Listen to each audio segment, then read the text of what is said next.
When clients know they're selling relatively soon, how do you both advise them on whether to keep paying down the mortgage or start building liquidity for the next purchase? Yeah, it's a great question, and it comes up often. I'm sure you get asked it quite often, and I would sort of take a look at the state of the market, sort of how it is right now, and if prices are softening, I don't think it makes too much sense, especially if you've got that shorter time horizon, to make those extra payments, because you could effectively just be throwing that money away if your home value comes down a little bit. So I'd defer back to you and sort of say, instead of allocating that money to the mortgage, what could you do to sort of protect that money, keep it liquid for them, when the time is right for them to effectively make that offer on the new home? Yeah.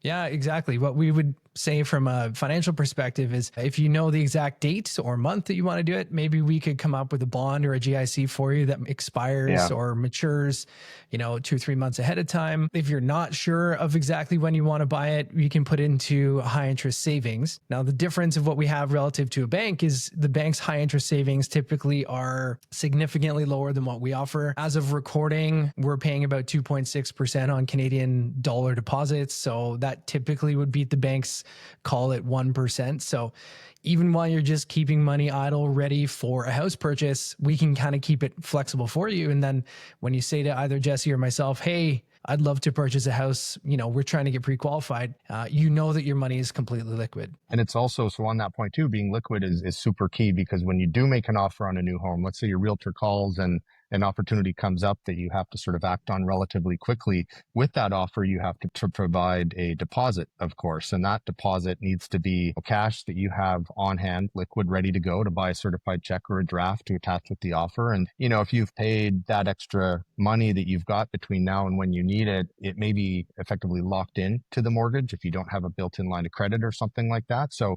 yeah, I think on that short-term time horizon, having that liquidity is key. And then taking a look at, what the sort of, market is doing, are important, things you need to consider on that sort of time frame. Yep.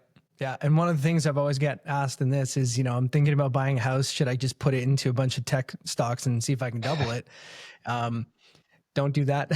So no, yeah. I mean, you could, but don't expect it's going to be there tomorrow, I guess. Exactly. Yeah. And exactly. And then when you come back to, somebody like yourself and you say, well, my 100,000 I had, with Harry that I put in the market is now 75. How much can I qualify for? It might reduce the opportunity for you to buy the house that you really want. Absolutely. So, yeah.